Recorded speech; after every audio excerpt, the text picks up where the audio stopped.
Assalamualaikum warahmatullahi wabarakatuh. Apa kabar semua saudara-saudara sekalian yang dimuliakan oleh Allah? Semoga sehat, bahagia, dan selalu dalam rahmat dan ridho Allah Subhanahu wa Ta'ala. Saudara sekalian, tidak ada yang menafikan bahwa luka batin itu menyakitkan, ya kan? Tidak ada yang menafikan luka batin karena dikhianati itu menyakitkan, karena dizalimi atau disakiti itu menyakitkan. Difitnah, yaitu di fitnah itu juga sangat menyakitkan. Digunjing, dipergunjingkan juga menyakitkan. Nah, apalagi sampai level dipukul, bahkan ada kita lihat di berita-berita dibunuh. Wah, itu luar biasa, sangat menyakitkan. Nah, tapi ada satu hal yang bisa menghilangkan rasa sakit itu. Apa itu? Dengan memaafkan. Ya, memaafkan itu menghilangkan luka batin itu sendiri, menghilangkan luka batin itu sendiri. Dan memang tidak mudah. Untuk memaafkan itu tidak mudah. Kadang-kadang muncul di dalam pikiran kita, bagaimana mungkin memaafkan orang yang sudah menyakiti saya? Bagaimana mungkin memaafkan orang yang sudah mengkhianati saya? Bagaimana mungkin memaafkan orang yang sudah menyakiti keluarga saya? Bagaimana mungkin memaafkan orang yang sudah membunuh orang tercinta saya? Ini yang kadang-kadang muncul di dalam pikiran kita. Nah, tapi kalau kita menyadari bahwa ternyata di dalam pemaafan itu ada ketakwaan, ada nilai ketakwaan. Di dalam pemaafan itu ada kebahagiaan. Ya, dan di dalam pemaafan itu kita berusaha membangun rasa cinta dan rasa kasih sayang kemanusiaan. Maka sebetulnya kita sudah memberikan semangat ke dalam diri kita, semangat untuk hidup sehat, semangat untuk hidup bahagia. Nah, saudara-saudara sekalian yang dimuliakan oleh Allah,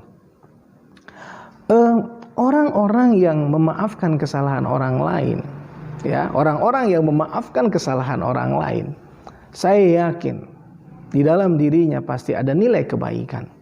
Ya, di dalam dirinya ada semangat untuk rekonsiliasi. Kenapa saya katakan demikian? Karena para psikolog mengatakan bahwa ada dua dimensi di dalam pemaafan itu. Yang pertama adalah dimensi menghilangkan dendam, menghilangkan marah, ya, dan menghindarinya. Itu dimensi yang pertama. Nah, dimensi yang kedua, saudara-saudara sekalian, dimensi yang kedua adalah dimensi semangat ingin berbuat baik. Ya, semangat ingin menyintai, semangat ingin rekonsiliasi, semangat ingin membangun hubungan. Nah, maka orang-orang yang memaafkan ini luar biasa. Adalah orang-orang baik, adalah orang-orang mulia. Maka kenapa Al-Quran menyebutkan di dalam surat Ali Imran 134 bahwa memaafkan itu bagian daripada ketakwaan. Nah, saudara-saudaraku sekalian yang dimuliakan oleh Allah, kadang-kadang ingin membalas, ada satu perasaan muncul, ya, dendam, ingin membalas atas kezaliman yang kita lakukan. Nah, kalau kita membalas kezaliman yang kita lakukan boleh, bukan tidak boleh. Tapi sebetulnya kita memupuk api kebencian itu, memupuk api dendam itu, dan itu tidak memberi kebaikan buat diri kita. Ya, mungkin ada orang-orang tertentu yang merasa puas, tapi di balik kepuasan itu tidak akan ada kebahagiaan, saudara sekalian yang dimuliakan oleh Allah. Nah, saudara-saudaraku, Rasulullah SAW yang notabene adalah teladan kita, dan selalu kita katakan Rasulullah Muhammad adalah teladan kita. Apa yang dilakukan oleh Rasulullah SAW? Rasulullah itu tidak pernah berbuat kasar. Rasulullah itu tidak pernah berbuat keji. Rasulullah itu tidak pernah teriak-teriak di pasar. Rasulullah itu tidak pernah membalas kejahatan dengan kejahatan. Rasulullah itu pemaaf dan sangat mendamaikan. Begitulah hadis riwayat Ibnu Hibban mengatakan. Maka kalau kita ingin hidup bahagia sebagaimana hidupnya Rasulullah SAW, maka lakukanlah apa yang dilakukan oleh Rasulullah. Dan salah satu yang dilakukan oleh Rasulullah menjadi manusia pemaaf. Saudara sekalian, andaikan orang menzalimi kita, ya, andaikan orang menyakiti kita, menzalimi kita, memfitnah kita, atau mengkhianati kita, biarkanlah Allah membalas segala keburukan yang mereka lakukan kepada kita. Paling tidak atau setidaknya pahala kebaikan mereka untuk kita dan keburukan-keburukan kita atau dosa-dosa kita untuk mereka. Begitu juga Rasulullah menjelaskan di dalam hadisnya. Dan yang luar biasa, kita bisa menjaga ketenangan hati kita, ketentraman batin kita, ya, tanpa harus membalas luka batin itu dengan amarah dan dendam kepada mereka. Dan yang luar biasa lagi, bahwa Allah di dalam Al-Quran mengatakan bahwa memaafkan dan berlapang dada, ya, memaafkan berlapang dada atas kesalahan orang lain kepada kita, itu jauh lebih baik sebetulnya. Kenapa? Karena di dalam ampunan, di dalam maaf kita kepada mereka itu ada ampunan Allah. Apa kata Allah? Maafkan mereka, berlapang dadalah kepada mereka.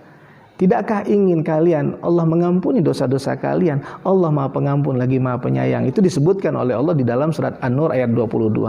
Saudara-saudara sekalian, ada korelasi antara pemaafan dan pengampunan. Biasanya kalau kita berdosa, apa yang kita lakukan? Minta ampun kepada Allah. Apa yang kita lakukan? Mengiringi keburukan dengan kebaikan. Apa yang kita lakukan biasanya kalau kita berdosa?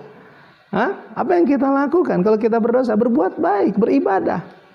Tapi ada satu hal, ya, dengan memaafkan kesalahan orang lain, Allah mengampuni dosa-dosa kita. Maka saudara-saudaraku, mari dengan ikhlas menanggalkan beban psikologis kita, luka batin kita. Yakinlah di dalam pemaafan adalah terdapat ampunan Allah kepada kita.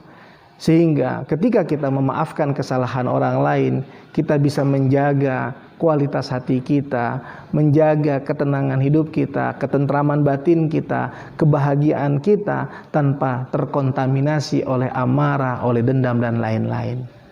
Ya, semoga kita menjadi orang-orang pemaaf. Dalam pemaafan ada pengampunan Allah kepada kita, dalam pemaafan ada kebahagiaan dan ketentraman batin kita, dan dalam pemaafan ada kemuliaan dan ada nilai ketakwaan. Demikian yang bisa saya sampaikan dalam video kali ini. Semoga bermanfaat buat kita semua. Semoga Allah meridhoi kita.